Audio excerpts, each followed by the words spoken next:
morning, America. And good morning, everybody. I'm David Hartman. And I'm Joan Lennon. It is Tuesday, the 5th of February. Companies that make beer and wine are heavy advertisers on radio and television. There is a major campaign out now to try to ban this advertising or to require broadcasters to provide some free time for ads warning about the dangers of using alcohol in a few minutes. We're going to talk with supporters of the campaign and with opponents of the campaign.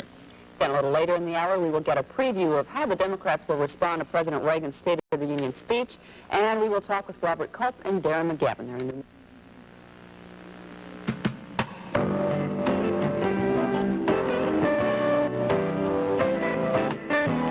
The dangers of smoking have been well established. Recently, several studies have also claimed that the smoke in the air can also be harmful to all who breathe it, including non-smokers. A new study claims that thousands of non-smokers may die each year from exposure to what's called secondhand smoke. James Rapace is one of the authors of the study. He's a scientist with the Environmental Protection Agency. I should mention that his report was not commissioned by the EPA. And we did invite the Tobacco Institute to send a representative this morning, but it declined. And Mr. Rapace joins us from Washington. Morning, Mr. Rapace. Good morning, David. Briefly, basically, what does your study show? Basically, we looked at the question of how much cancer would be caused in non-smokers by breathing other people's tobacco smoke. And we have estimated that probably about 5,000 lung cancers are caused in non-smokers every year from breathing other people's tobacco smoke, so-called passive smoking. Now, that is a lot of people. 5,000 people develop lung cancer as a result of passive or secondhand smoke. Right? That's what you said, isn't it? That's right. When you consider there are probably about 115,000 lung cancer deaths a year, most of that is caused by smoking. There are about 17,000 lung cancer deaths in non-smokers.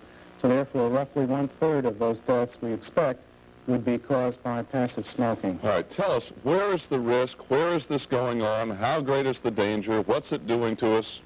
Tell us. Well, the basic risk, we think, comes from two classes of microenvironments. What we mean by that is places where people spend a great bulk of their time.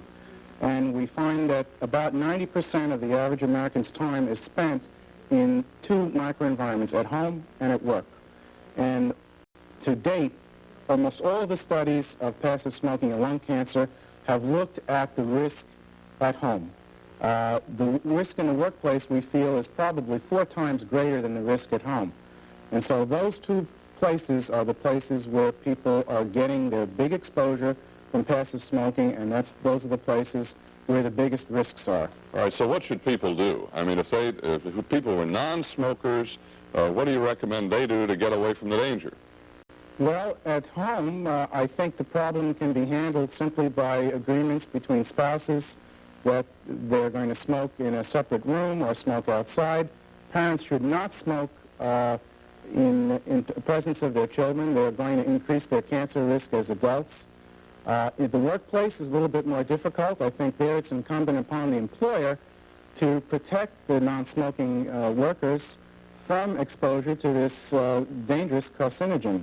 It is an involuntary exposure. It is not something which people, non-smokers, sign on for when they go to work. If you're going to work with toxic chemicals, you're generally protected from that. Tobacco smoke, however, is a toxic chemical from which non-smokers receive no protection unless there is no smoking going on in the space.